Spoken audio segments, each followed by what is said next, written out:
Okay, thank you everyone. It's 6 o'clock. Welcome to the Albury City Council meeting. In accordance with our code of meeting practice, the meeting is preceded by a public forum, and we do have two speakers that are requested to address the public forum this evening. So we will commence with the public forum as the first component of our pre-meeting this evening. So just some background in terms of the public forums. The public forum is being audio recorded for administrative purposes. By speaking at the public forum, you agree to being recorded. Please ensure that if and when you are speaking at this public forum, that you are respectful to other people and use appropriate language. Albury City accepts no liability for any defamatory or offensive remarks or gestures made during the course of this public forum.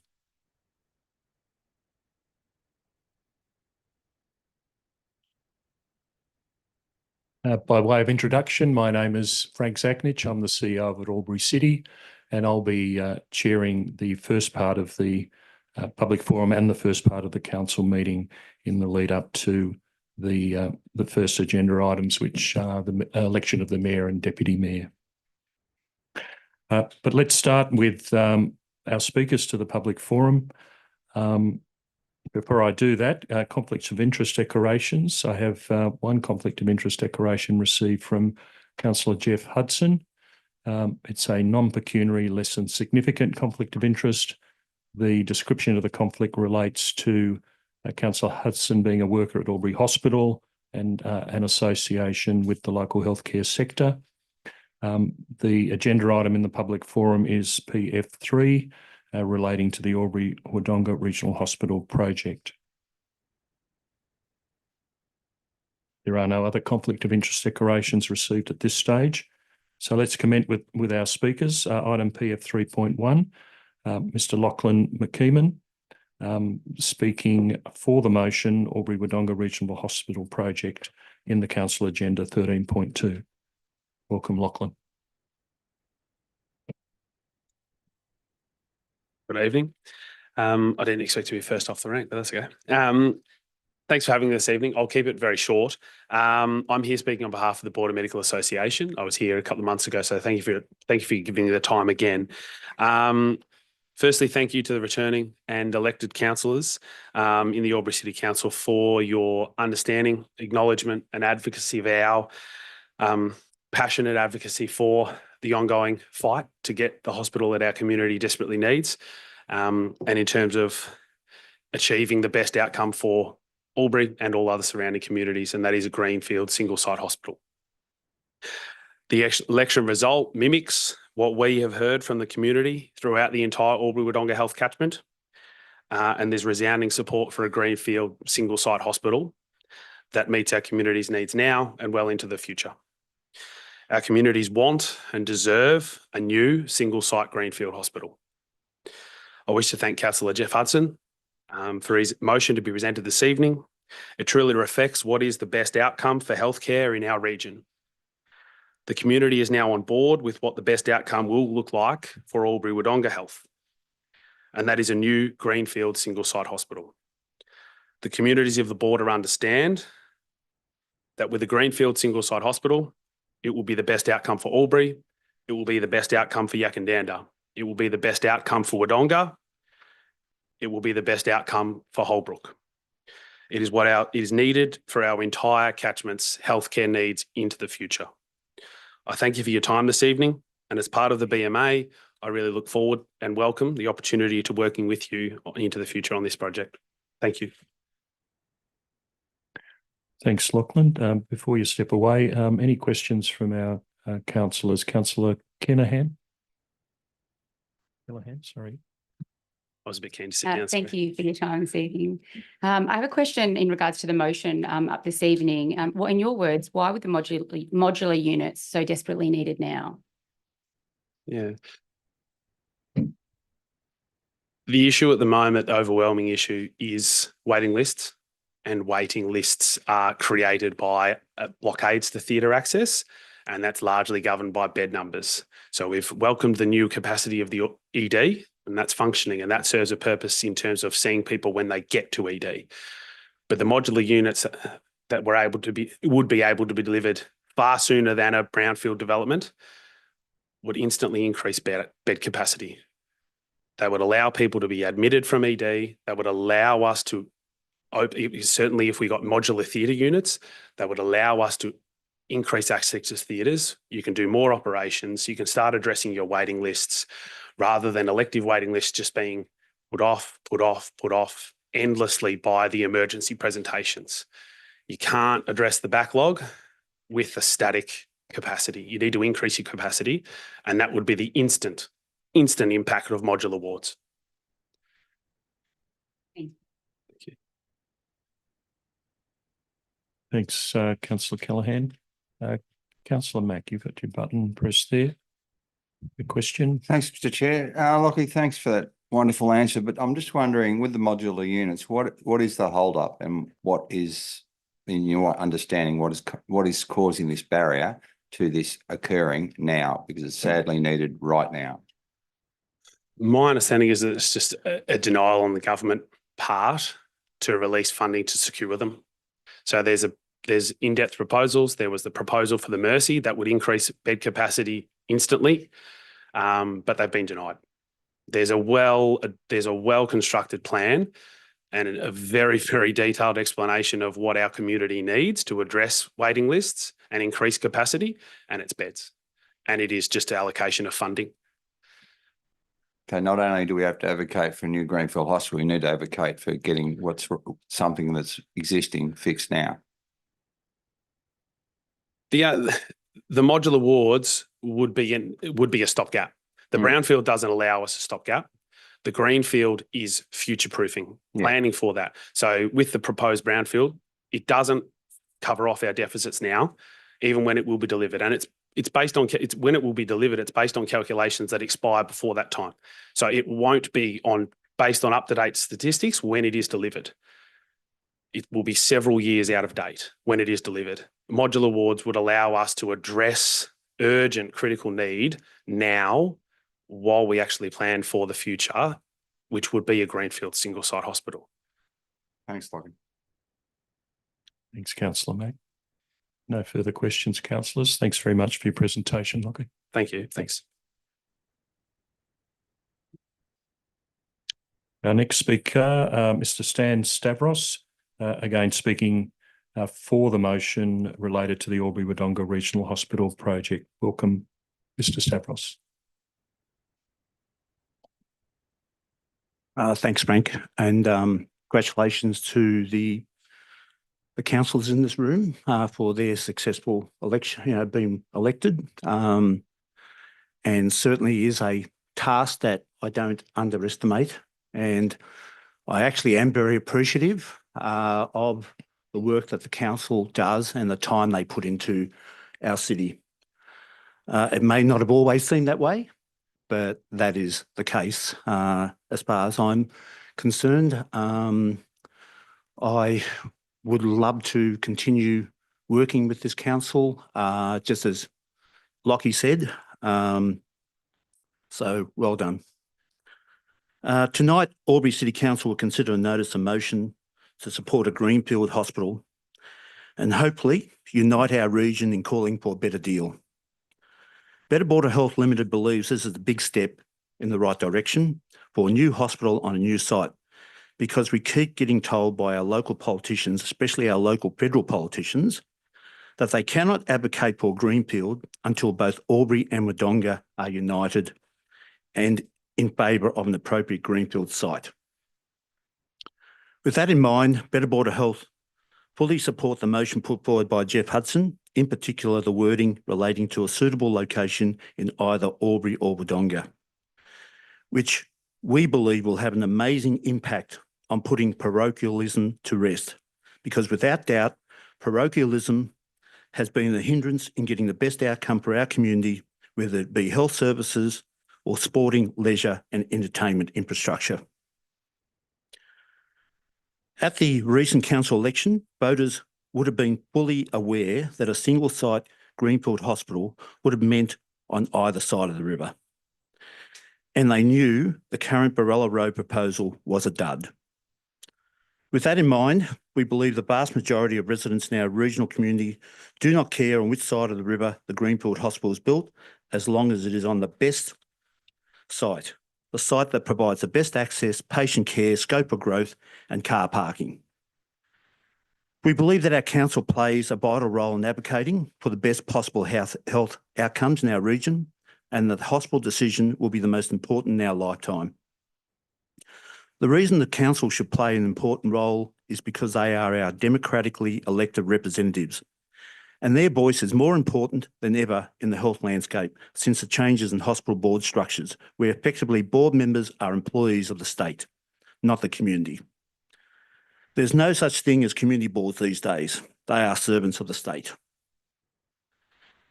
There are plenty of precedents where communities, including their councils, fought back against poor state government decisions and won, including hospitals. The most recent one relating to the reversal of poor hospital decision was Shell Harbour, where it was originally announced as a poor brownfield option, like ours, and the community fought back and it's now on a greenfield site. When the Melbourne and Sydney politicians and bureaucrats what the Melbourne and Sydney politicians and bureaucrats don't seem to comprehend is that our cross-border health community is one of the five largest inland communities in Australia, behind only Canberra and Toowoomba, and on equal footing with Bendigo and Ballarat. But we are nowhere near on equal footing to Bendigo and Ballarat when it comes to funding of our cross-border health service. We are also the largest inland community more than 90 minutes from a capital city, which makes the appropriate funding of our health service even more critical because we're not just down the road from large metro hospitals like Bendigo and Ballarat are, and Tweed Heads for that matter, and Shell Harbour for that matter. Our metro decision makers need to understand that on several metrics, Albury-Wodonga Health is the largest regional health service between Sydney and Melbourne, but it's not funded appropriately.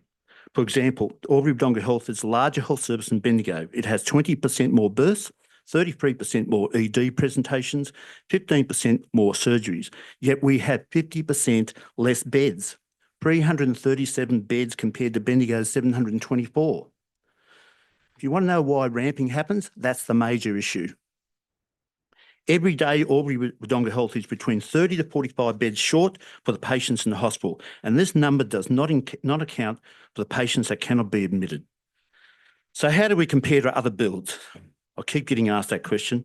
A quick snapshot reveals that from a New South Wales perspective, New South Wales' $225 million contribution to our hospital compared to what it gave Wagga, $431 million, with a population the similar size of Albury. And that was $431 million several years ago. I've nearly finished. Griffith received $250 million, which is half Albury's population. Eurobodalla, $330 million, which is 3/4 of Albury's population. Then we go to Bundaberg, $1.2 billion. Greenfield takes 7 years to complete. Bendigo, $1.1 billion. Shell Harbour, $780 million. Tweed Heads, $723 million Greenfield, took 7 years to complete. Toowoomba, $1.3 billion Greenfield, announced in 2020 to be 2022 and will be completed by 2027. So what does this tell us? It tells us that we have been well and truly shortchanged by over $500 million. It also tells us that we will take less time to build on what we need on a greenfield than the current brownfield dud. In closing, our community deserves better. Fairness and equity in health should not be based on postcode, sophisticated pork barrelling, and what makes life easier for the metro-based bureaucrat. There's no more important time than now for our local councils and our regional community to be united in fighting for a better deal and pushing it back against those that choose to divide us. Thank you. Thank you, Mr. Stavros, for your presentation. Councillors, any questions? Councillor King. Thanks for your presentation, Stan, and I can hear your passion there. I just wonder if you had a view in terms of how a site might be determined. What other factors should be taken into account? Well, in your view, do you have a view on that? I do have a view, and it requires both councils coming up with a game plan in relation to it. First and foremost, in 2021, during the master planning process, Wodonga gave several greenfield options, whereas Albury, unfortunately, were not prepared to give any greenfield options. And here we are 3 years later. My view is that it has to be an independent process. You've got to offer up greenfield options, and the independent umpire makes the decision in relation to that. Because I really don't know whether I really don't think it matters which side of the border it's on, because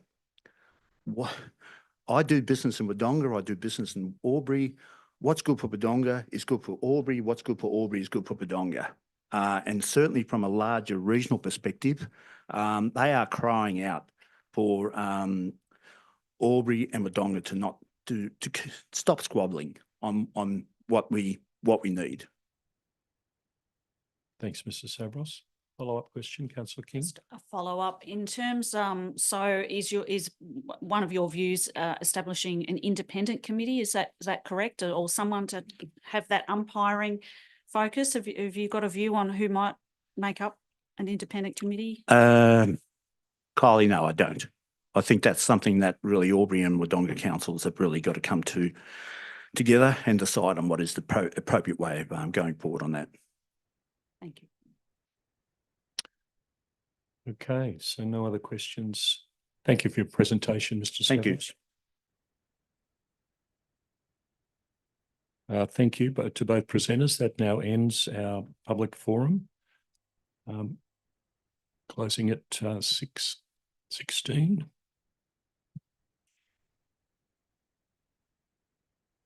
Thank you, Councillor Cameron.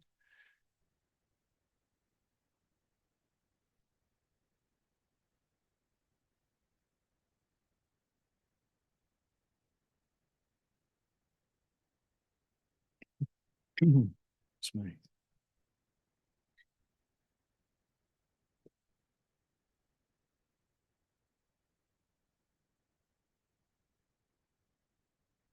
So councillors, can we please stand for the opening affirmation and acknowledgement to country? And I invite Councillor Bukowski to deliver the affirmation, please.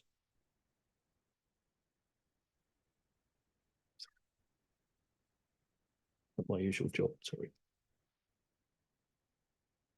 We gather to represent the people of Albury who have entrusted us with this task. May our efforts be blessed with insight, wisdom, and common sense. May our personal values give us honesty and courage to serve our community effectively and with respect for all. Councillor Callaghan to deliver the acknowledgement of country, please.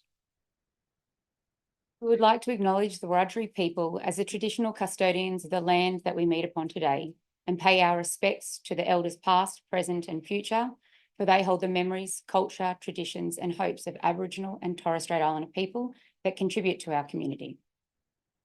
Thank you, Councillor Callaghan. If we can remain standing and invite Wiradjuri Elder Aunty Edna Stewart to deliver the welcome to country. Welcome, Aunty Edna.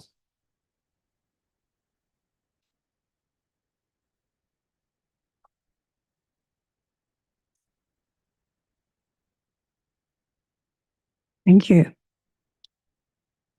As a Wiradjuri elder, I welcome you to this land on which we are standing as Wiradjuri country. I'm proud to be a Wiradjuri. On behalf of my community, I welcome you. This land on which we are meeting is a place you're welcome to walk on. Respect and honour the land, respect and honour each other.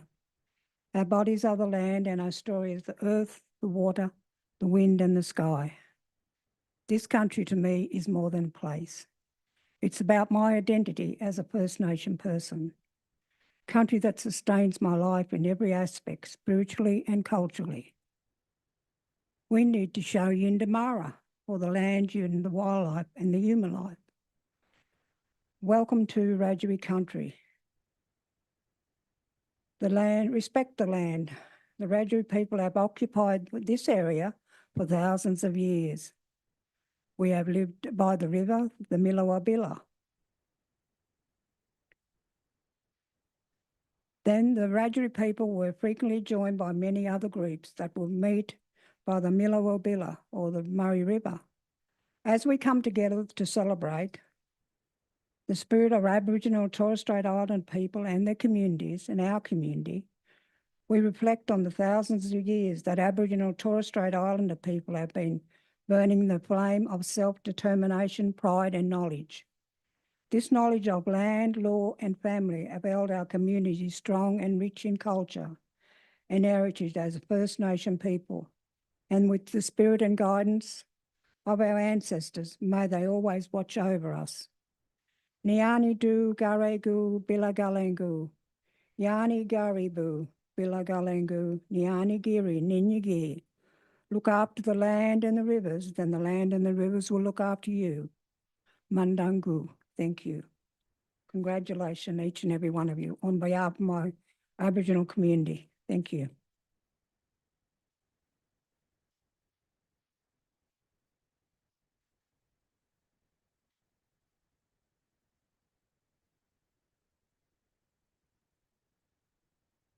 Thank you, Aunty Edna.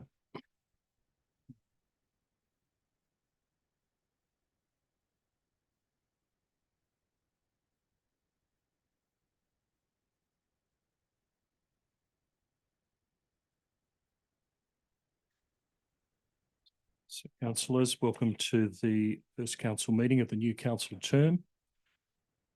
Prior to the meeting, each of our councillors committed to their oath and or affirmation of office under the provisions of the Local Government Act. And I can confirm that that was completed during a ceremony in the Robert Brown room with family and friends. So congratulations to you all again. In terms of the council meeting, this council meeting is being webcast and recorded and webcast into the Robert Brown room, where we've got quite a few people participating as well, and out on the World Wide Web. By speaking at the council meeting, you agree to being recorded and webcast. Please ensure that if and when you are speaking at this council meeting, you are respectful to other people and use appropriate language. Albury City accepts no liability for any defamatory or offensive remarks or gestures made during the course of this council meeting. An audio recording will be made available for administrative purposes.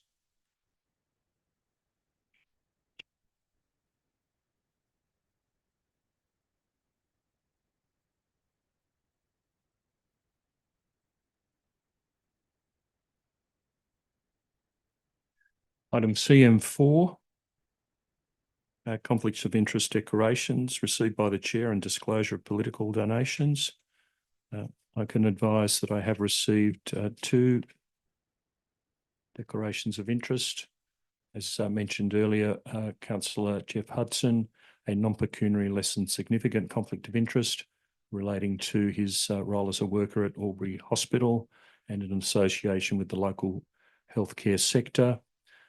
The item relates to CM 13.2, Albury Wodonga Regional Hospital project, and the action that Councillor Hudson will take is to remain in the chamber and participate in the debate.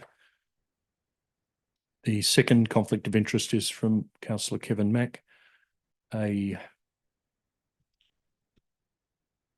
non-pecuniary, I think it is, less than significant, member of the Interim Regional Board for Mental Health in Victorian Health. Agenda item is 13.2, the Albury Wodonga Regional Hospital project, notice of motion, and Councillor Mack will remain in the chamber when that matter is considered. No other conflicts of interest received, councillors. Thank you. 4.3 is disclosure of political donations and requirements under the Environmental Planning and Assessment Act. There are no development applications for consideration this evening, so no further mention required under those provisions. CM5 is apologies. CM 5.1 apologies. There are no apologies for this meeting. CM 5.2 attendance by councillors at meetings by audio-visual link. There are no councillors attending by video link, and welcome face-to-face participation this evening by all of you. CM6, election of mayor for the term October 2024 to September 2026. CM 6.1, election of mayor for that term. So councillors, can I have a motion to move the recommendation, please? Councillor Glacken, Thank you. Through you, Mr Chair, to move the recommendation as a motion that council invites nominations and undertakes the process of election of the position of mayor for the next 2 years, with the voting to be conducted by show of hands. Thank you, Mr Chair. thanks, you, Councillor Glacken. Councillor Callaghan. Happy to second the motion, Mr Sacknich. Thank you, Councillor Callaghan. No speakers for or against. Councillors, I'll put that matter to the vote. All those in favour? All those against? That's carried. I'll now conduct, as the returning officer, the election of mayor for the ensuing mayoral term, October 2024 to September 2026.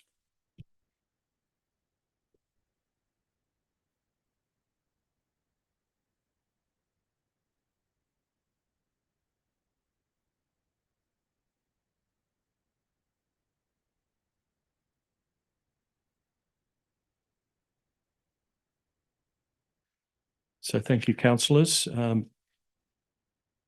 Nominations are received for the position of mayor. I've received 2 nominations. Nomination from Councillor Mack, nominated by Councillor Callaghan and Councillor Hudson, and Councillor Mack has accepted that nomination. And a second nomination from Councillor Kylie King, nominated by Councillor Glacken and Councillor Baker, and Councillor King has accepted that nomination. The candidates are listed on the tally sheet in the order of receipt of those nominations. Are there any other nominations for the election of mayor? There are no other nominations. Nominations are now closed, and I will conduct the election accordingly by show of hands. So councillors, if you could please raise your hand, those councillors voting for Councillor Mack, please. 5, 6. Thank you. Councillors, please raise your hand voting for Councillor King.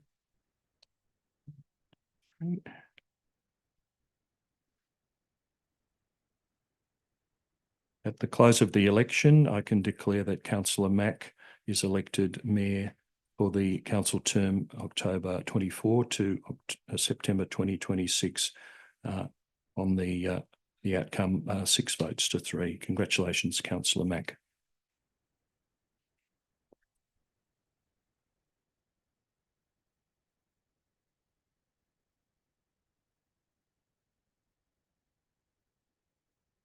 Thank you, councillors. We'll move now to the election of the deputy mayor. Councillor Mack, if you're happy for me to continue as item 7.1, election of deputy mayor, October 2024 to 2026. Councillor Mack to move.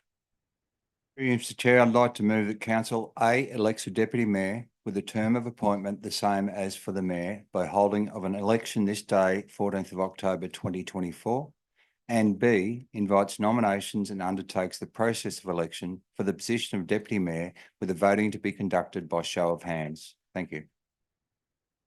Thank you, Councillor Mack. Seconder, Councillor Glacken.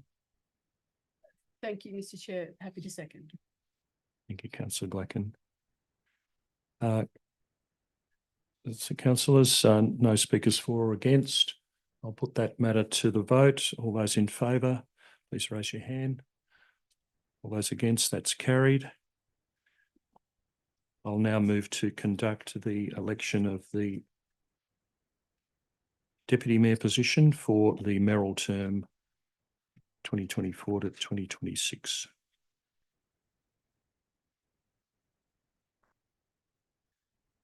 So councillors, I've received 2 nominations for the position of deputy mayor and received in this order. nomination from Councillor Jess Callaghan, nominated by Councillor Mack and Councillor Hudson, and Councillor Callaghan has accepted the nomination. And a second nomination from Councillor Alice Glacken, nominated by Councillor Kylie King and Councillor Stuart Baker, and Councillor Glacken has accepted that nomination. Are there any other nominations? There are no other nominations. I declare nominations now closed, and we'll move to conduct the election for Deputy Mayor. In order of receipt of the nominations, please raise your hand. Councillors voting for Councillor Callaghan, please. Thank you. And councillors voting for Councillor Glacken, please raise your hand. Thank you. On that basis, I now declare Councillor Jessica Callaghan elected as Deputy Mayor for the mayoral term 2024 to 2026 on the count 6 votes to 3. Congratulations, Councillor Callaghan.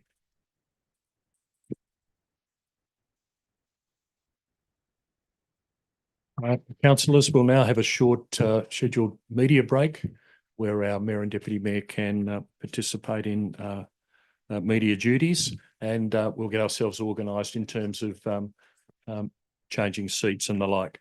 Thank you. 10 to 15 minutes. We'll just adjourn the meeting. Thanks.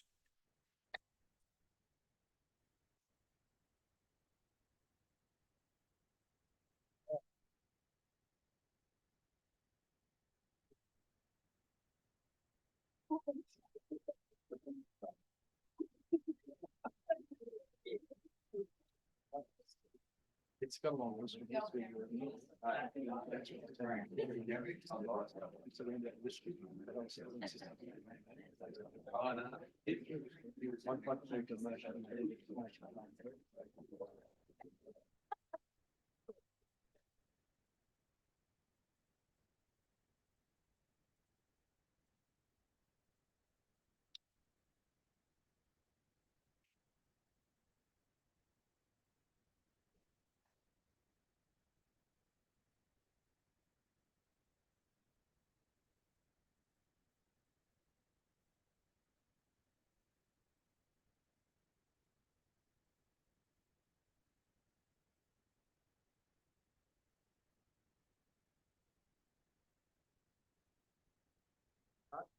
You can't swim against the tide.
Welcome back, everyone, to the continuance of our meeting tonight. And again, thank you, councillors, for your forbearance and certainly for your time tonight. And for those that voted for me, thank you for your support. And hopefully I can support you and support the community now and into the future. Thank you. Okay, CM9 is a Merrill minute, and there is no Merrill minute, or that might have been a little one. CM10 action plans for noting, response and progress, CM 10.1 to 10.4. Councillors. Councillor Cameron. Just a quick question on procedure, Mayor Mack. What Yes. What is your preferred term of address? Mayor Mack, Mr. Mayor, old mate, what do you prefer? Mayor Mack. Thank you. Thank you. Councillor Glacken. Thank you, through you, Mayor Mack, as the chair, to move the recommendation as a motion that the following action plans be received and noted. One, actions complete for noting only, actions awaiting responses from external parties, actions in progress, and long-term issues no more than 3 months old. Thank you. Thank you, Mr. Councillor Glacken. Seconder. Councillor Callaghan. Happy to second the motion, Mayor Mack. Councillor Glacken. Oh, no, Councillor King might have had a question, but no, look, thank you. Councillor Glacken, did you wish to speak to the motion? Thank you. It's a procedural matter. Thank you. Councillor Bullivan, have you got your light on, or do you just? Yep, okay. Having there been no questions or further debate, happy to put the motion. All those in favour? Anyone against? The motion is carried. Thank you, councillors. Team 11, confirmation of minutes of the previous meeting, minutes of council meeting held on Monday, the 26th of August, 2024 at 6:11 p.m. Thank you, councillors. Councillor King. I'd like to move that the minutes of the council meeting held on Monday, the 26th of August, 2024 at 6:11 p.m. be confirmed. Thank you. Councillor Glacken. Happy to second. Thank you. Councillor King, did you wish to speak to that? No, thank you. Happy to. Thank you. The motion. There being no further discussion or debate, happy to put that motion. All those in favour? Anyone against? Thank you, council. The motion is carried. Reports from Community Forum, CM12, there are none. CM13, notices of motion and notice of rescission. CM13.1, notice of motion, e-scooter operators agreement. Councillor Cameron. Thank you, Mayor Mack. I move that in accordance with clause 9.4 of the e-scooter operator agreement between Beam and Albury City, council give 30 days notice of the termination of the agreement. Thank you. Councillor Callaghan. Happy to second the motion. Councillor Cameron, did you wish to open debate on that item? Thank you, Mayor Mack. I'll be brief. This issue has been somewhat overtaken by the announcement by Beam that they are pulling out and won't continue even if council was of a mind to. However, councillors may say, well, what's the point then? It's only going to be a couple of months and they'll be going anyway.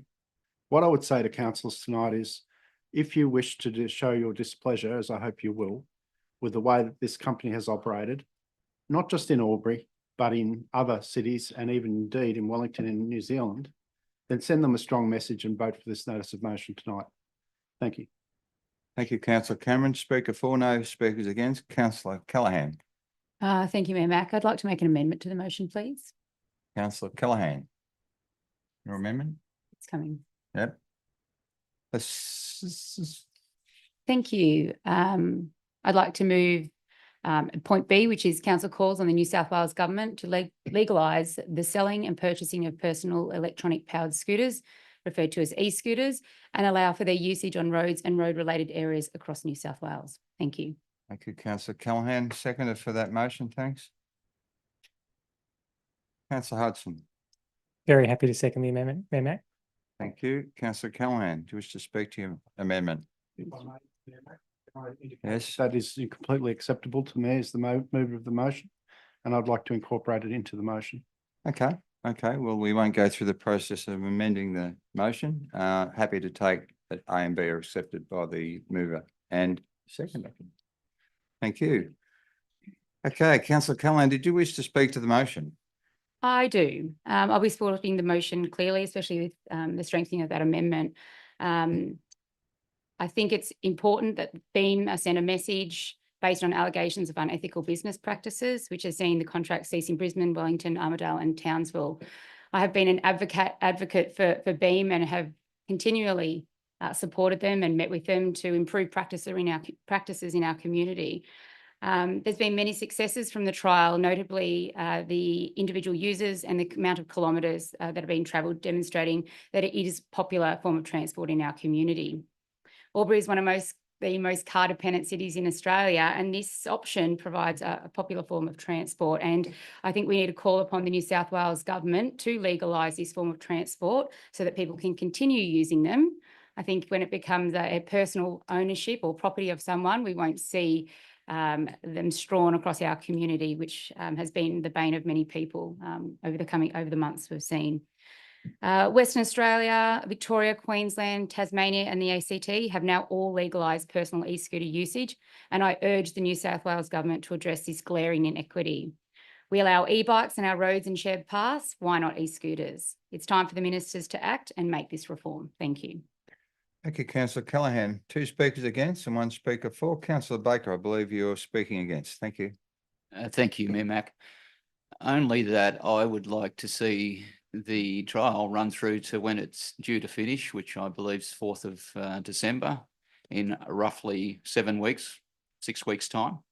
And I think the data will be very important in guiding New South Wales government about what they are going to do, whether they legalise the selling and purchasing of e-scooters, whether they are allowed to be on the footpath, whether they are a road-only vehicle. There's a lot of work to be done, and I'm in business. I would much prefer to see a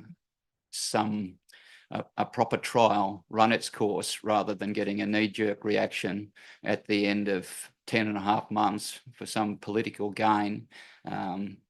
Yeah, I'll be opposing this motion. Thank you. Thank you, councillor Baker. I have another speaker for and a speaker against. Councillor Glacken. Councillor King, speaking for. I've been very supportive of the trial, and I think it's a wonderful opportunity for Albury City to be seen as a partner with government to put our hand up for pilots and programs of that nature. So I was always very supportive of the 12-month trial, specifically noting that our team meet regularly with Transport for New South Wales Health and New South Wales Police, and at the meetings they've reported no significant concerns have been raised by any of the other parties involved. But I do take very seriously an organisation's social licence. And I think Councillor Cameron has raised a very good point about other councils, other LGAs that appear to have been impacted. There are processes still to play out in terms of some of the allegations, but I would be quite comfortable, given that we have got extensive data, I would suggest, although I do note that it's winding up very soon, and they've already indicated they have no interest in extending the trial. So therefore, I've sort of changed my view on that as time has gone on, certainly in supportive of our councillor colleagues around the country and obviously internationally as well, because I think that social licence is very important when you partner with organisations, especially councils. So for that reason, I'm happy to support the motion. Councillor King. Thank you, Councillor King. Speaker against, Councillor Glacken. Thank you. Yes, I'm speaking against. I haven't quite made up my mind yet. I think the insertion of or the addition of point B is most erstwhile. However, the contract will conclude of its natural course in the first half of December, and that would be a matter of weeks longer than if we progress this motion. And I believe that we should complete this trial period for a number of reasons, rather than cut it short, and I'll get to those in a moment. We have all learnt from Beam that they're not seeking an extension, and I have no doubt that we as Albury would not provide them with an extension. However, the trial that we are in unison with the New South Wales Government provides benefits to the would-be users of scooters. It provides benefits to local governments, local government areas across New South Wales, and indeed the New South Wales Government. We have had recent changes that have been affected here in Albury in collaboration with Beam themselves. They did take a while to listen to some of the suggested changes, but one of the most significant is the including a visual delineation of parking spaces, and I think that's a significant change. They've also undertaken further training components prior to the use of the scooters, and I think we should allow that trial to reach its conclusion in the middle of December, because that will allow 3 months of those new changes to be assessed, for them to gather that data within that last 3 months. The trial information that is being gathered is important because, as is acknowledged by our other councillors here, that the New South Wales Government will be using this information with which to craft their legislation for the legalisation of scooter use within New South Wales, not just commercial scooter use, but private scooter use as well. And as most of us will know, there are private scooters being used in our community on a regular basis. We need to make sure that those scooters are caught up or swept up in that legislation, that legalisation of the use of scooters within our state. Those scooters have actually enabled transport for some people in our community for the very first time. People who cannot otherwise access a vehicle, they cannot afford one, or people who cannot access a driver's licence because they are incapable of undertaking the tests. There are people who have been able to undertake work in either community groups or paid employment for the first time, enabled by the use of these scooters. And I know my take-home message from the trial so far has been that any introduction of scooters, and I read a number of reports from other countries as well as other cities about the introduction of scooter use and the legalisation of them. My take-home message is that we need appropriate setup and resourcing prior to the introduction of the scooters, and in this case it will be the New South Wales Government that will need to ensure this. The introduction of scooters and their legalisation will need appropriate infrastructure, such as the parking spaces. We have vehicle car parking spaces, or we have car parking spaces around the city, but until those stickers had been used to visually highlight the delineation, there was no awareness of our community as to where they should be parking. People copied one another, riding on the footpath. They got it wrong because they were copying people doing it wrong. We need appropriate enforcement and monitoring. The New South Wales Government has to accept that there will need to be a requirement, increased requirement once they're legalised, for the monitoring and enforcement of the use of these scooters. I understand councillors' requests around the table and their suggestions that we draw this trial to a close earlier than we had agreed, but I believe we should allow it to run to its termination, natural termination, in mid-December. And I also believe that there will be some important information that we will get from that last 3 months. At the moment, we are only halfway through that last 3 months, and that information has not yet been gathered. Thank you very much. Thank you, Councillor Glaskin. Speaker 4, Councillor Hudson. Thank you, Mayor Mack. I would speak in support of this motion, particularly with the amendment moved by Councillor Callaghan. It's clear from the data that it was a relatively successful trial, in the sense that it showed that there is a demand in the community for e-scooters and I guess low emissions or car-free transport.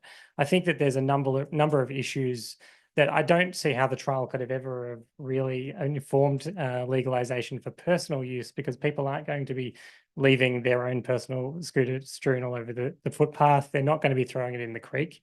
And so those issues that arise as a result of it being part of this commercial hire trial just wouldn't exist if they were legalized for personal usage. So I fully support that.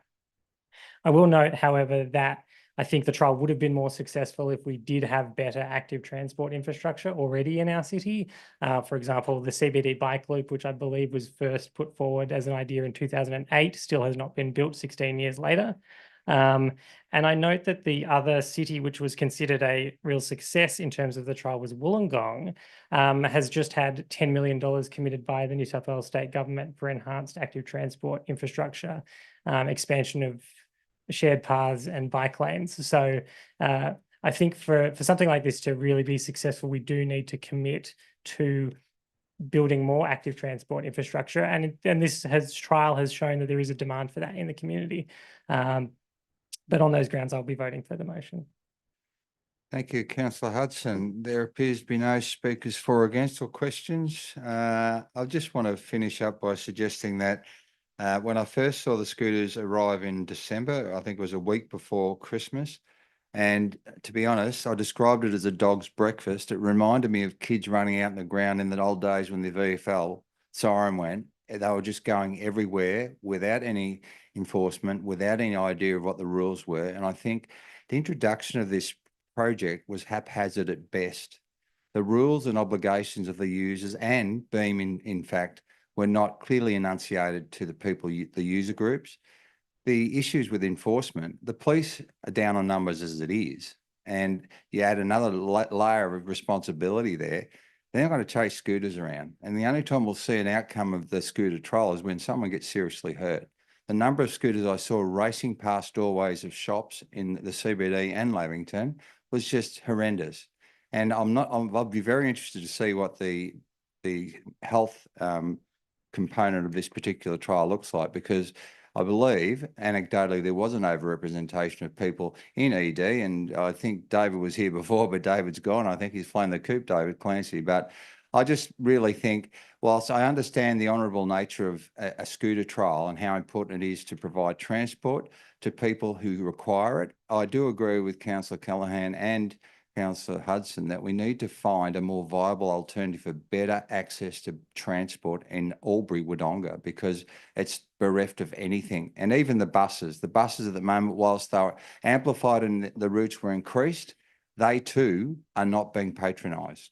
And it really is sad that we've got into this routine of not using what's available. But again, are the routes okay, and are they actually servicing the needs of our community? That's really the issue. So strategically, it meant well, but I just don't think it really delivered on its promise. Councillor Cameron, did you wish to close debate? Very briefly, Mayor Mac. I'd thank councillors for their comments and their insights. What I would say in terms of the trial, the fact that Beam has indicated they're not going to continue here means that the remaining segment of the trial is surely pointless. People say that, or some speakers have suggested that there is data to be gleaned in the next 2 months. I would say that there is no more data to be gleaned than has been acquired already. One point which often gets missed in this debate is that it is not free to the ratepayers of Albury. We have significant amounts of staff spending significant amounts of time administering and liaising during this trial with Beam and other agencies. And that's work that they could be spending working in other interest areas and other priorities of the city's operations. So it's not that this trial doesn't have some cost to the ratepayers of Albury. Thank you. Thank you, Councillor Cameron. On that note, I'm happy to put the motion. Those in favour of the motion? Those against?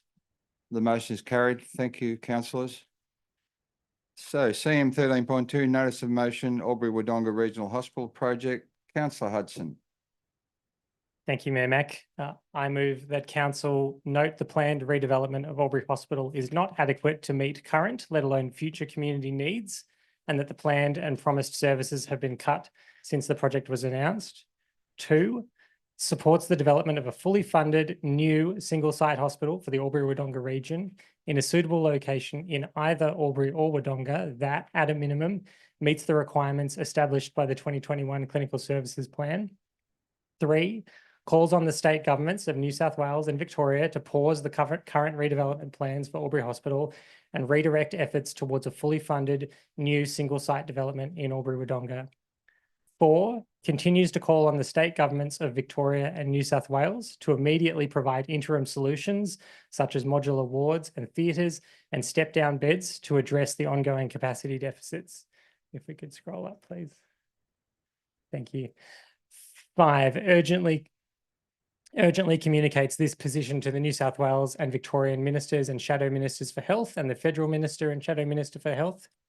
6, notes the positions already adopted by Wodonga Council, Indigo Shire Council, Alpine Shire Council, Towong Shire Council and Federation Council, and seek opportunities for collaboration in relation to this matter. And 7.A, requests that the CEO produce a report by no later than the 30th of November 2024 that identifies potential suitable locations for a new single-site hospital. And B, use the council's communication channels, including but not limited to the Albury City website, social media channels and newsletters to inform the community of this decision. Thank you, Councillor. Thank you, Councillor Hudson. Councillor Callaghan, you wish to second? Happy to second motion, Mac. Thank you. Councillor Hudson, did you wish to open debate on this motion? I will, thank you, Mayor Mac. It's with great pleasure and pride that I move this motion this evening. So on the 26th of October, 2022, Premiers Dominic Perrottet and Daniel Andrews stood in Albury and they jointly announced $558 million to consolidate the acute and subacute services from Albury and Wodonga hospitals together on a single site. We were told that the development would include a new helipad with direct access to the ICU and the emergency department. We were told we'd get a new special care nursery for our sick bubs and new operating theatres. We were told that we'd get an expansion of outpatient services and specialist spaces for treatments like dialysis. We're just 2 weeks short of that anniversary of that announcement, and we know that this is just not what we're going to get. We know that the current plan fails at its very first objective, which is to consolidate acute and subacute services on a single site. We know that we're not going to get a helipad at all, let alone one that's directly connected to ICU and ED. We know we're going to end up with fewer critical care beds. We know we're getting a smaller special care nursery. We know we're getting a cold shell pediatric ward, which has no possibility for fit out in the foreseeable future, so it's unusable. We know we're not getting any additional dialysis chairs in Albury. And somehow, most shockingly of all, we know we're not actually getting any meaningful increase in the number of beds when you account for the deficits that we already deal with. But we also know that there's no commitment for future stages either. And I think it's a responsibility of us as elected representatives, given that we have this knowledge, to do something about it. As we've heard from our speakers, Mr. Stavros and Dr. McKeeman tonight, and thank you very much, gentlemen, for presenting before at the public forum. We know Albury-Wodonga is the 5th largest inland city in this country. Our regional catchment is the size of Wollongong. It's bigger than Geelong. And all governments, state and federal, must recognise that we are a major integrated city and region. But for that to happen, we have to present a clear and united vision. We have to reject parochialism. We have to reject small-minded politics, city versus city, state versus state, because that's what's got us into this mess. We can't keep putting politics ahead of people's lives, because that's honestly what the state governments are doing, in my opinion. Albury must be willing to consider building a new hospital in Wodonga, just as Wodonga must be willing to consider building a new hospital in Albury. If we don't do that, we won't get a new hospital at all. Now, I'm a realist. I know that the decision to build this hospital doesn't rest on the shoulders of Albury Council. It rests with the state governments and with the federal government. But as I said, as elected representatives of this community, and we've just been through an election where this was a major issue, it's clear that we have a responsibility to advocate on behalf of our community on this issue. And I really do think that Albury Council has been a major missing piece of the advocacy puzzle. In my motion, I've listed all of the other council areas in this region which have already taken this position. But it needs to be more than just words. It actually needs to be backed up with action too. And we can do that because we can leverage the expertise and the knowledge that council has of this city, and we can identify potential sites for consideration by the government and by the public. It has to be said, of course, that even if we had the perfect single site hospital announced tomorrow, we still have a major deficit in terms of our bed capacity and our theatre capacity, which is why we absolutely have to keep pushing for interim solutions like modular beds and modular wards, modular theatres, and step down solutions so that the patients can get back on their feet before they go home, but don't need to stay in the hospital if they don't need to. I'll leave it there. I commend this motion to my fellow councillors and I look forward to hearing the debate. Thank you, councillor Hudson. I have 2 speakers for, no speakers against. I also have a speaker against, councillor Glacken. Thank you, through you, Mr. Mayor. I speak against this motion, and in speaking against this motion, I also confirm up front that prior to the release of the current government plan, as we have it, the state government's plan, to site the new hospital at the existing Albury site, council's policy and my personal belief was that we needed to lobby for a green, brown, it didn't matter, in New South Wales or Victoria, it didn't matter, site that would provide us as a community and our regional community with the best hospital possible to meet the needs of our community.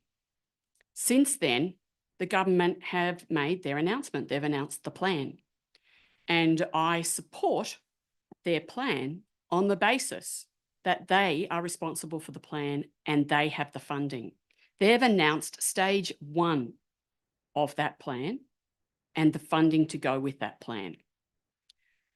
There are other plans to come or components of the plan, and there will be a requirement for more funding.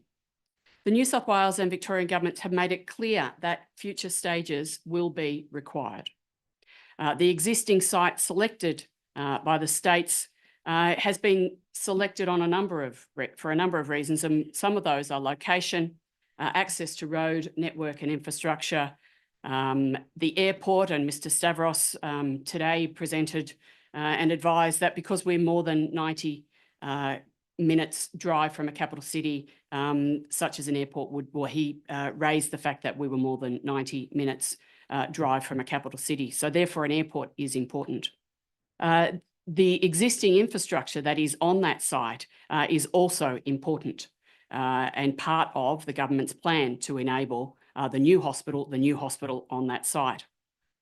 It includes the reuse of existing and recently built infrastructure, such as some of the areas alluded to tonight or referenced by Dr. McKeenan earlier this evening, the Cancer Centre, and as it's known, the Cancer Centre must be co-located with a major hospital to be able to operate. It cannot operate alone. That is new infrastructure. All of these reasons are why, some of them are why I support the new hospital on that existing site. And we need a hospital now.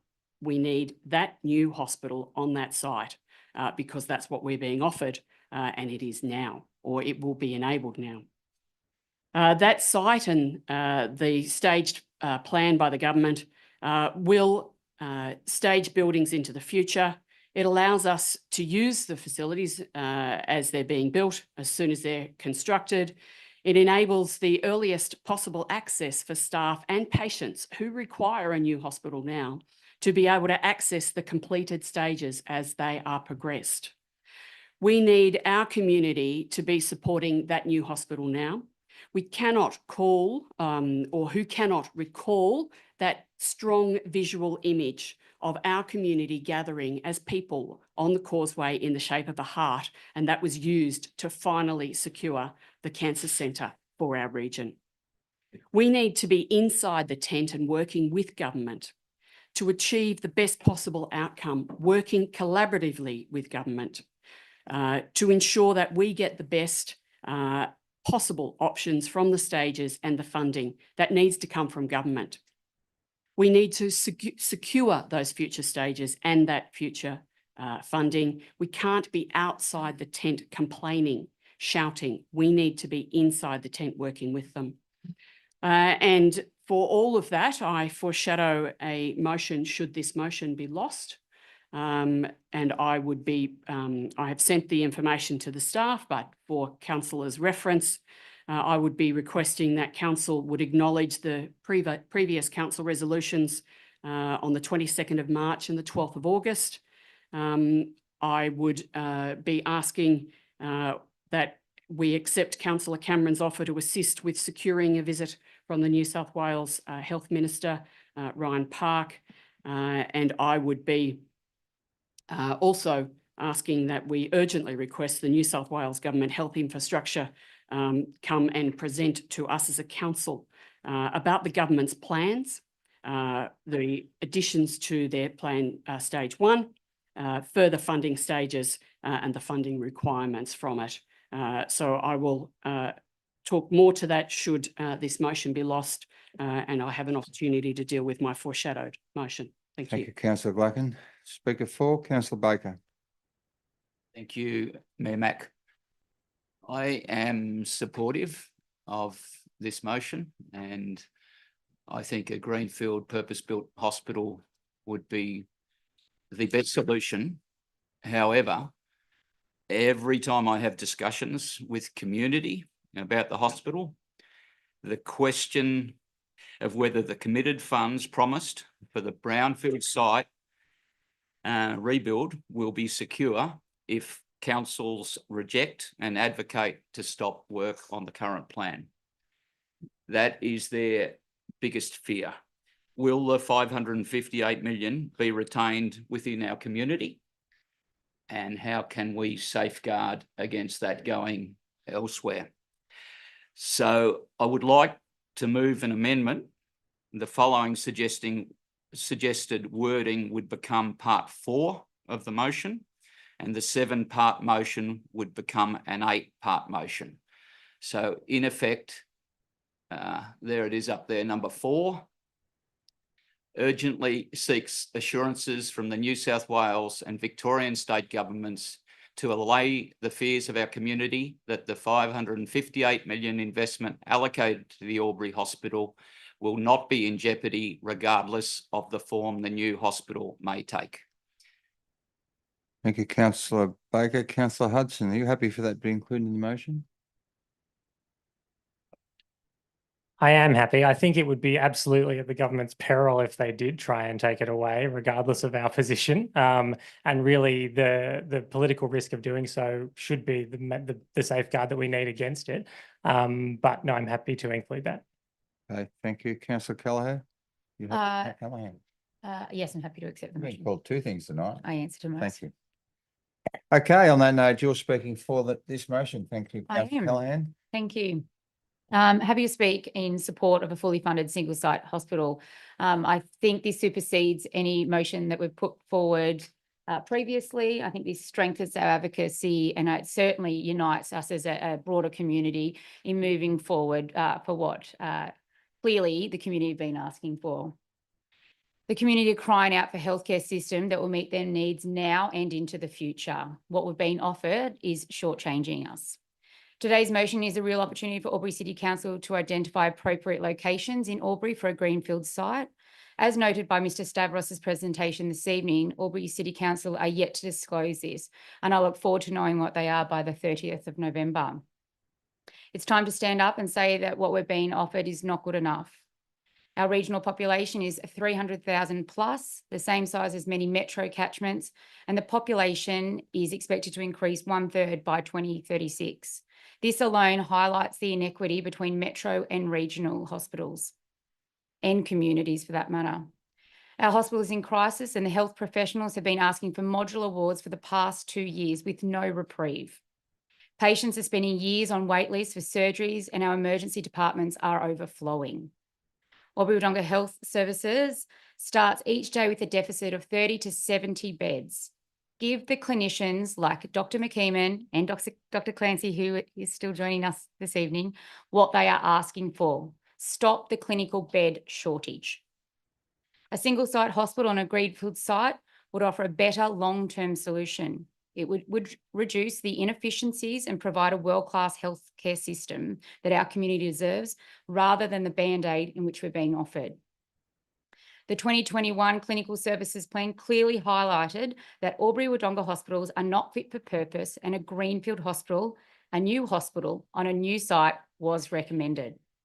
Let's get on with identifying a site in Albury and seek the funding through a tripartite agreement between the states of New South Wales, Victoria, and include the federal government. Thank you.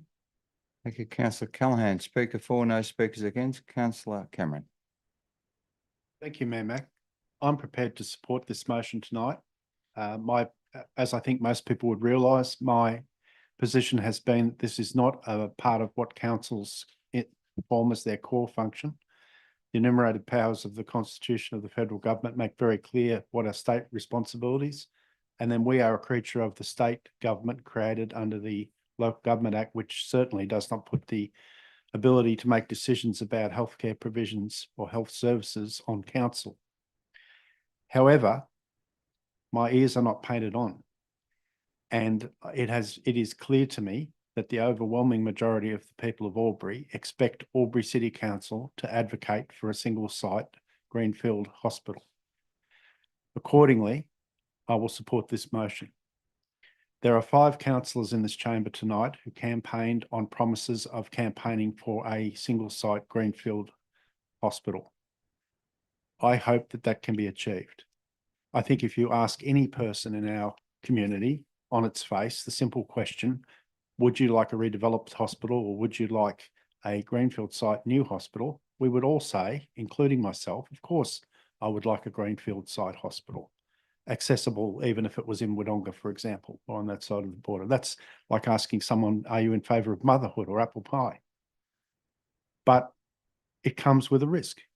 And the second reason up until now that I wasn't prepared to support this course of action or emotions in this vein was that there is the very real risk that this will further delay the project and that the funding may be at risk. I hope it won't be, but I'm going to be very frank now about the nature of politics in New South Wales. Both my political party, of which I've been a member for 35 years, and the other political party take a view that health care is a very important part of it is of course a very important service, but it's a very important part of the political process. And we see too often, unfortunately, from both political parties, decisions being made not only on the need of the health of the community, but also on political pragmatism and political outcomes. Many people, I think, have lost sight of what happened with the hospital in Albury. I used to work as a wardsman at the old Albury-based hospital. And in that capacity, I was the president of the sub-branch of the union known as HARIA, Health and Research Employees Association, the forerunner of what is now the Health Services Union. At the time, the old base hospital was an extremely old facility. I believe it was well over 100 years old at that time. And when it was due to be replaced, our biggest fear was that we would be dragged into a private-public partnership by the Greiner Liberal government, as they did in Port Macquarie. We formed a hospital action group, of which I was chair, and we campaigned against that. When Harold Mair held this seat for Labor from 1978 till 1988, the Liberal then opposition promised to build a $71 million 7-storey hospital for Albury. Now, these are figures from the 90s. You must appreciate if they sound ridiculously low, but they're quite high then. In 1991, the seat was handily won and retained by the Liberal Party member, Mr. Ian Glacken. It was not his fault, I want to stress this point. He was an absolute gentleman, in my experience. But a decision was made by the Greiner government to downscale from a $76 million 7-storey hospital to a $32 million current configuration hospital. From that point on, the die was cast, and Albury was at some point going to be in crisis, and that has come to pass sadly in the last few years, where we are in crisis.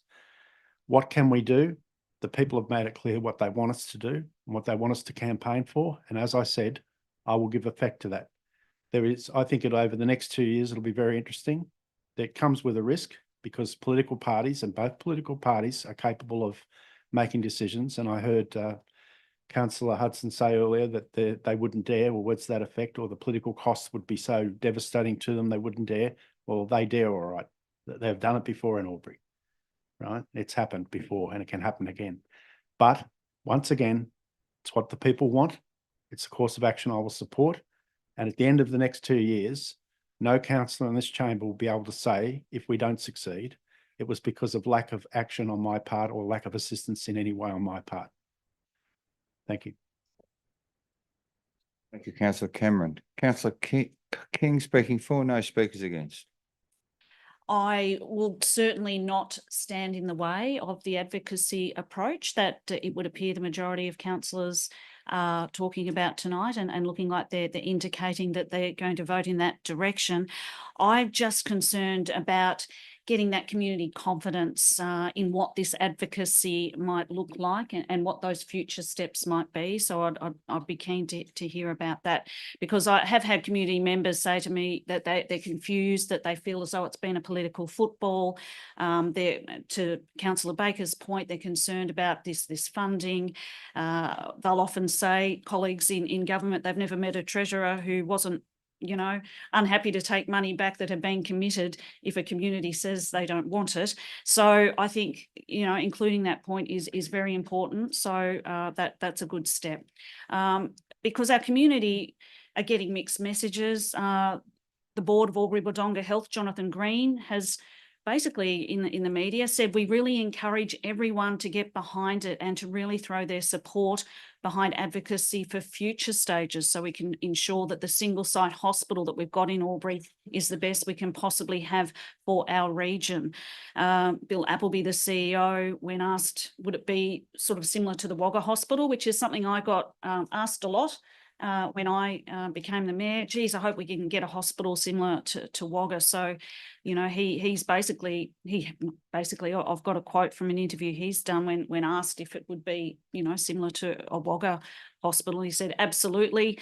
This is really a game changer. What we're building here in the new Northeast building, and then a 7-storey clinical services building, the things that will be in there is state-of-the-art 12-bed intensive care unit, and continues to talk about some of the highlights. So I do see confusion in the community, and when they also see better clinicians, we love them. They do an amazing job for our community. What's not to trust, when they're talking with such passion.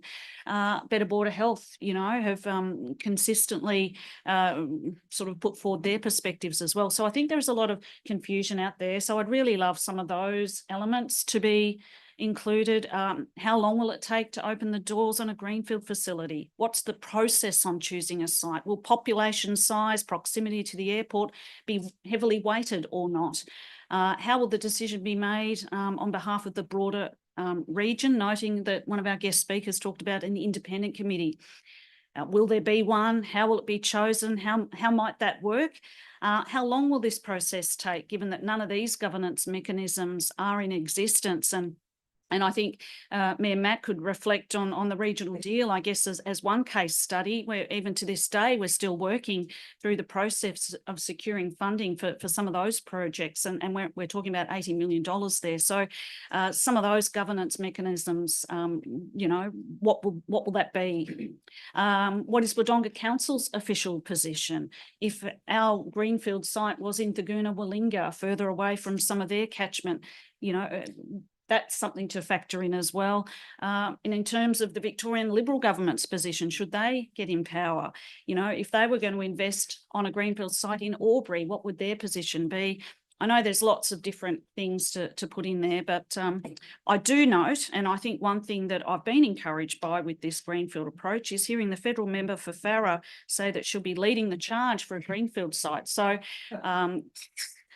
there you go, if you've got the feds on board, because that's potentially where the money might need to come from.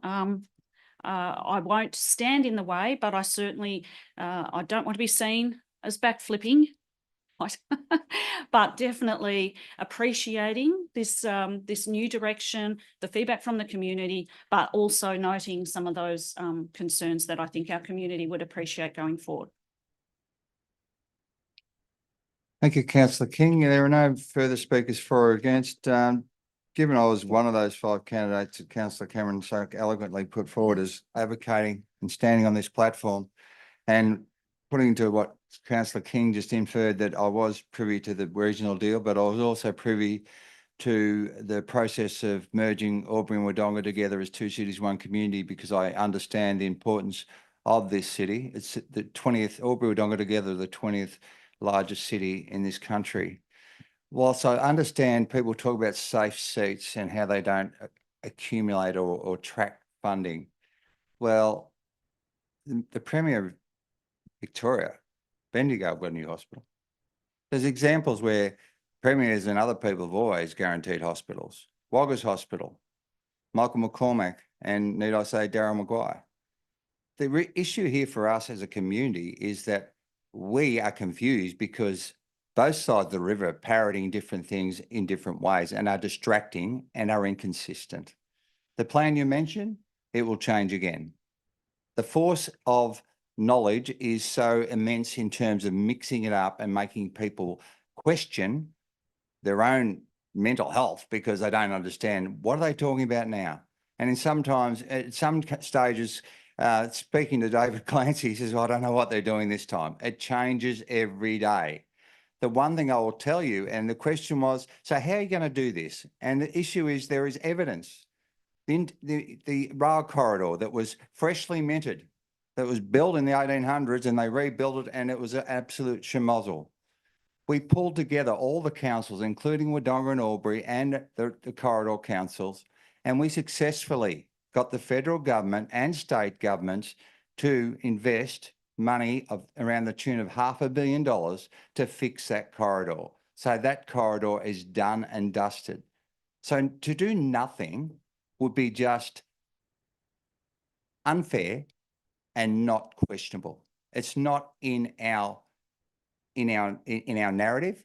To do something is to give it your best shot. And I know there are candidates from Wodonga here in the room, and I know the previous mayor of Wodonga is here, Mark Byatt, and he would recall when we actually spoke to the then federal health minister. Might I add, it might be the same person that promised to attract funding for a regional new greenfield site hospital recently. Her response was, well, you know, don't know. Yeah, look, no, anyway. So my argument is this, that if we do nothing, if we do not give clear understanding and guidance to our community about our expectations and what we are demanding, we will get nothing. And as the regional deal was mentioned, it was supposed to be $250 million, Councillor King. It was watered down to 80, and we had to push the hospital up to number 1 on that list, much to the issue of the department at the time, because they wanted it to be further down for obvious reasons. And they still only gave us $80 million. And that was a Liberal government at the time. And certainly the Labor government has done the same thing. It appears bipartisan politics in this community doesn't matter. We need to fight for what we need, and what we need here is a top high quality greenfield site development that services everyone in this room and beyond. So thank you, Councillor Hudson, for putting the motion, and I'll give you your right of reply. Thank you, Mayor Mack. And thank you to all councillors for their contribution tonight. There's a couple of things I'll make a response to before wrapping up. I do think that I thank Councillor Baker and Councillor Cameron and Councillor King for their contribution. Particularly, they've raised some absolutely valid concerns. I think really what we're talking about here is we need to present a united front. We are we're an integrated city. We're a big region. A lot of those fears can be allayed provided we present a united front, both Albury and Wodonga and our surrounding region. I think in terms of Councillor Cameron raised some concerns around the issue of previous commitments being downscaled and things of that nature. this is why it's so important that we provide a united front. They can't ignore 300,000 people. We are bigger than Wollongong. We're bigger than Geelong. We have to act as one voice on this issue. In terms of the confusion that the community feels, I absolutely get that. The only reason we know half of this stuff because of the forced release of documents through the New South Wales Upper House. It's not because the New South Wales government has actually been upfront with the community about it. So I absolutely understand the confusion, but this is why I included that point at the end of the motion that council use its communication channels to actually speak to the community and provide them with some of that clarity. In terms of the idea that we'll somehow get it faster or cheaper by doing a multi-stage brownfield redevelopment, we know that's not true. We know that the complexity of a multi-staged project, which requires decanting of wards, which we don't have the capacity to do right now, it can only be more expensive. It can only take longer than a single site hospital delivered in one single stage, which allows us to use the infrastructure that we have right now, including the cancer hospital. I think the thing we need to remember about the cancer hospital in particular is the cancer hospital needs a functional public hospital for it to work effectively. And the longer we put this off, the less chance we have of having a functional public hospital that can support the cancer hospital. So I'm moving this motion on behalf of all of the clinicians that have sounded the alarm for years and years about the dangers of having a split service where transporting patients across the border puts their safety and their health at risk. I'm moving this on behalf of the community advocates and the activists who've listened to those clinicians and have been advocating for a greenfield single site hospital for so many years. Most importantly, I'm moving this motion on behalf of the person who sat in Albury ED last Thursday for 19 hours because they didn't have a bed to go into. I'm moving it for every person who's had their surgery delayed because of the backlog of elective surgeries that we have because we don't have the beds for them to go into. I'm moving this for every person who's had to go to Melbourne because we have two small hospitals. We do not have the scale to attract the specialists that we need to provide the care that people desperately need in this community. I'm moving this on behalf of everybody who was missed out on care because their doctor was stuck on the other side of the river in a different hospital, because that's the reality that we have right now. So I'm moving this on behalf of the entire community, not just Albury, not just Wodonga, but the entire region that this health service supports. And thank you everyone for their debate. Thank you, councillor Hudson. Happy to put the motion. All those in favour? Those against? I declare the motion carried. Thank you, councillor Hudson. Thank you, councillors. Okay, CM 14, presentations, deputations. There were no presentations or deputations. C15, CM 15, reports, minutes of committees and working parties. There are none. Documents for sealing, CM 16. There are none. CM 17, officers' reports for consideration. CM 17.1, use of countback process to fill councillor casual vacancies. Thank you, councillor. Councillor Glacken. Thank you. Through you, Mr Mayor, as the Chair, move the recommendation as a motion that Council A, pursuant to section 291A1B of the Local Government Act 1993, the Act, Albury City Council declares that casual vacancies occurring in the office of a councillor within 18 months after the last ordinary election of councillors for the council on 14 September 2024 are to be filled by a countback vote cast at the election of for the office in accordance with section 291A of the Act, and B, directs the CEO to notify the New South Wales Electoral Commission of the council's decision within 7 days of this resolution being passed in accordance with the sub-regulation 393C3 of the Local Government General Regulation 2021 New South Wales. Thank you. Thank you, councillor Glacken. Councillor Cameron. I'd like to second that motion. Thank you. Councillor Glacken, did you wish to speak to that? Very briefly to explain and confirm why we would do this. The council term is for 4 years. For the first 18 months, we have the opportunity to not go to a full election should a councillor for some reason vacate their position on council. And if someone was to vacate their position on council for whatever reason, then in the first 18 months, we need to replace that person. This enables us to do so in the most cost-effective and efficient way. It's also a democratic way because it would be a countback of the original original election as cast. In the last 18 months, it's noted that you do not need to replace that person should they vacate their position. You can notify the local government Office of Local Government and confirm that you do not wish to fill that position. So this is only for that first 18 months that it would enable us to do. So there is a process as outlined in the document. And so I would ask other councillors to consider supporting this as the most efficient, effective way forward. Thank you. Thank you, councillor Glacken. There appears to be no questions or speakers for or against. I'm happy to put the motion. Councillor Glacken, are you comfortable with that? All those in favour? Anyone against? The motion is carried. Thank you, councillors. CM 17.2 to 2024 LG New South Wales Annual Conference voting delegates. Mover, thanks. Councillor Cameron. I'd like to move that Council A note the Mayor and Deputy Mayor as 2 voting delegates at the 2024 LG New South Wales Annual Conference as per the Councillor Expenses and Facilities Policy, and B, nominate 2 additional councillors voting delegates to be decided by a show of hands. Thank you, councillor Cameron. Councillor King. Happy to second that. Thank you. Councillor Cameron, did you wish to open debate? No, I'd like to foreshadow that should she accept, I'd like to nominate Councillor Glacken as one of the councillors in addition to the Mayor and Deputy Mayor. Thank you. Happy to put that motion, and then we'll deal with the election of the people attending the conference. All those in favour? Anyone against? Thank you, councillors. So we have a nomination. Councillor Glacken, are you happy to accept that?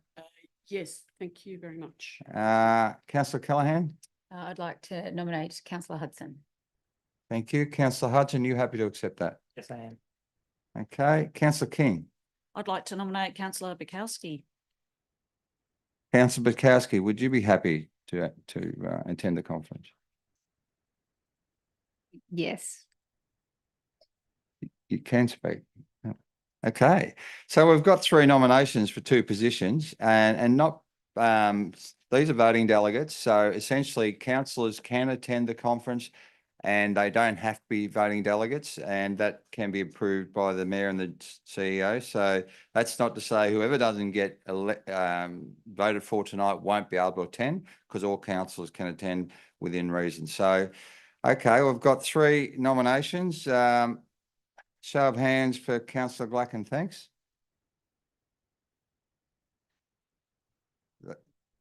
Okay, we've got 7, and show of hands not for Councillor Glacken.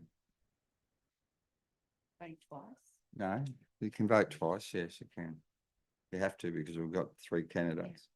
Okay, so Councillor Glacken, yes. I don't think we should be voting against. Thank you, Councillor Baker. We won't vote against. Thank you. It's Councillor Glacken. If we're voting for, we've got to pick the next person. Yes. Okay, next person, we've got Councillor Hudson. Councillor Hudson, all those in favour? Yep, there's 5. Okay, Councillor Bukowski. 5. Okay, we've got 2 councillors who will drive. I can suggest a solution. Yes, what's the solution? Let's vote for 1 position at a time. Yes. Once that's resolved, we'll move to the next. Right. Well done. Okay, we've got a suggestion, guys. We'll vote for 1 position at a time, and we'll, by exception, and we will then cut it down to 1 and 2. So those in favour of Councillor Glacken for the first position, raise their hands. 1, 2, 3, 4, 5, 6. Those in favour of Councillor Hudson, raise their hands. And we get 2 votes. 1, 2, 3, 4, 5, 6. We're getting 2 votes each. You can only have 1 vote each. Yes. You can Yeah. vote if you like. I can. There you go. Thank you, Mayor Mack. So councillors, if we can run the process in terms of voting for this, so there's 1 vacancy in terms of delegate, let's call it voting delegate 3 for the role. We've had 3 nominations there for that position. So we can now call for councillors to vote only once for any of the 3 candidates. That will then determine that voting delegate. we'll then move to the next voting delegate and run the same process. Again, councillors would only vote once for that voting delegate role. Happy with that approach? Love it. Thank you. Yeah. Yeah, okay. So councillors, so we have a nomination from councillor Glacken. Could I please ask councillors who are voting for councillor Glacken as voting delegate number 3 to raise their hand, please? 1, 2, 3, 4, 5 votes for councillor Glacken. Those votes for councillor Hudson for voting delegate 3, please. 1, 2, 3. And those voting for councillor Bukowski, please, for voting delegate 3. 1, 2, 3. Okay, so the majority of votes have elected councillor Glacken. So councillor Glacken is declared the voting delegate number 3. That ends that one. We now move on to voting delegate 4. Can I call for nominations for voting delegate 4, please? Councillor Callaghan, I would like to nominate councillor Hudson as number 4 delegate. councillor Hudson, happy to accept that? Yes, I am. Okay, councillor Glacken, Councillor, I'll have to pronounce this correctly, Butowski. you happy to accept that, councillor Butowski? Yes, happy to accept. Thank you. They're the 2 candidates we have, Thank Mr. CEO. you, Mayor King. Sorry. We're all making fox passes tonight. Would you like to pop me back on? Yes, I shall. There you go. Thank you, Mayor Mac. Apologies. Thank you. So councillors, I'll now conduct the election for voting delegate number 4. First nomination is councillor Hudson. Please raise your hand if you're voting for councillor Hudson. 1, 2, 2 votes. And councillor Bukowski votes 1, 2, 3, 4, 5, 6. Thank you. So I declare councillor Bukowski voting delegate number 4. Thank you, Mr. Mayor, and Mayor Mac, as you've indicated before, any additional councillors who wish to attend as observers can, in discussions with yourself and myself, make those arrangements. The sooner we know about that, the better, though, in terms of making arrangements for accommodation and travel. Thank you. Thank you, Mr. CEO. Councillor, can we have a question before the next motion? Through you to the Chief Executive Officer, if I may, Mayor Mac. I won't be able to get to sleep tonight unless I get an answer to this. Why would you style them 4 and 3 and not 1 and 2? What? In the election process? 1 and 2. Thank you. Because the mayor. Yes, Thank you. Now you may rest. you may rest now. Thank you. Thank you, councillor Cameron. We move on to the next motion now, please, councillors. 17.3, appointment of council member and substitute member for the Audit, Risk and Improvement Committee. Thank you, councillors. Councillor Glacken. Thank you. Through you to move the recommendation as a motion that council elect by way of show of hands a councillor member and a substitute councillor member to ARIC for the duration of the council term, and B, that councillors should nominate themselves for this. Okay, so you've added a B. Yep. Is it going to appear on the screen?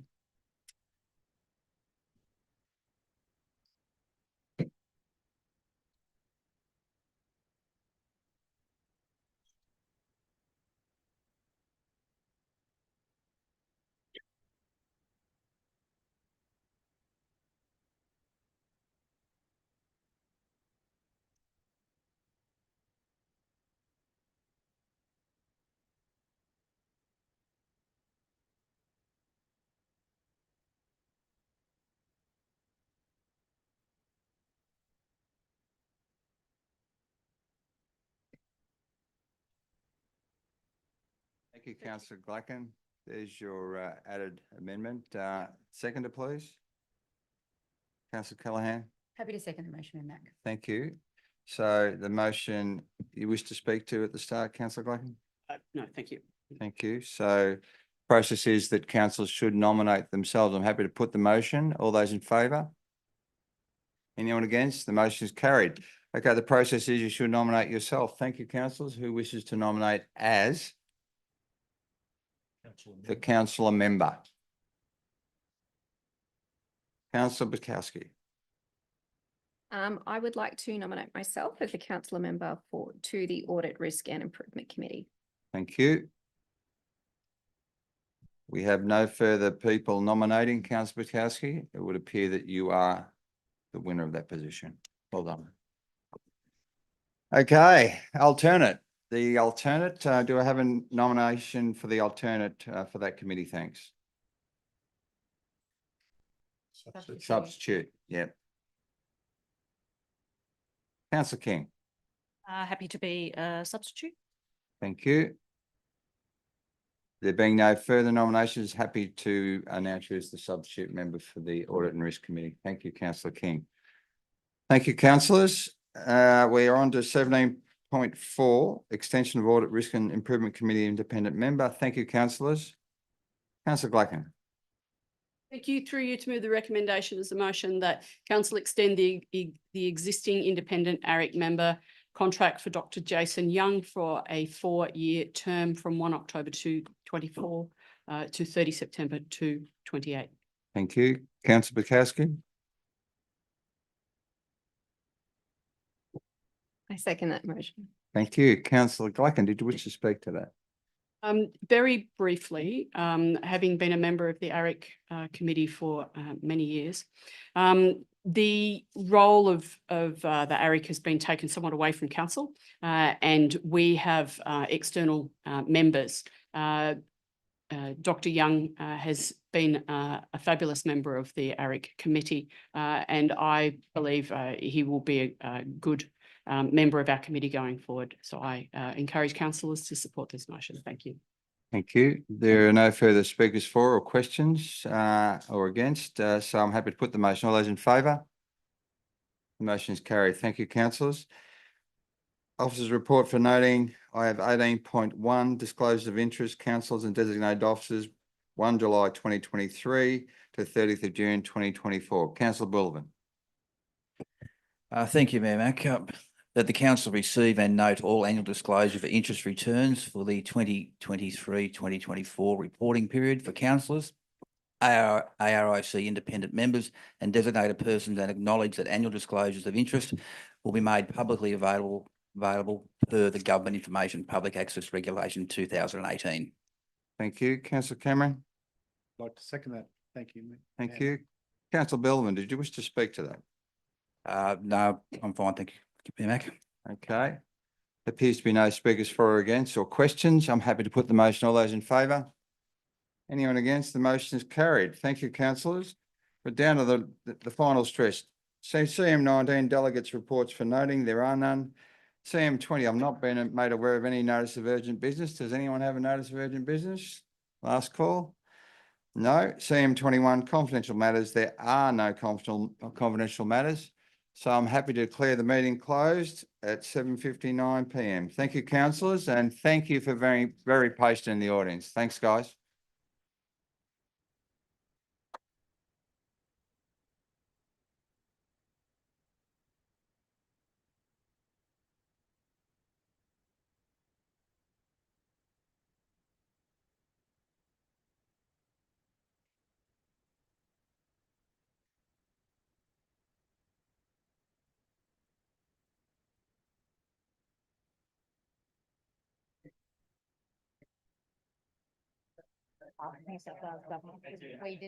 We're not running.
Is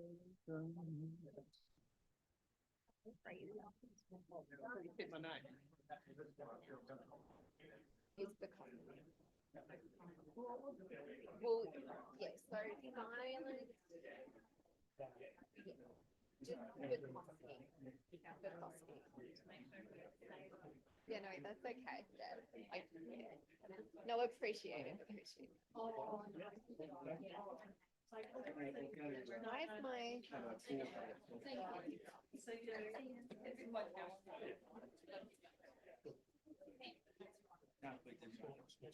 Yes.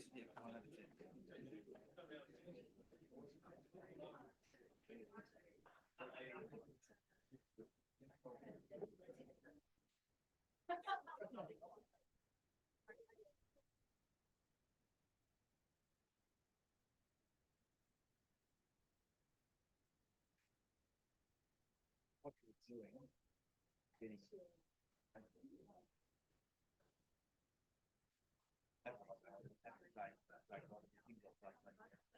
I was going to.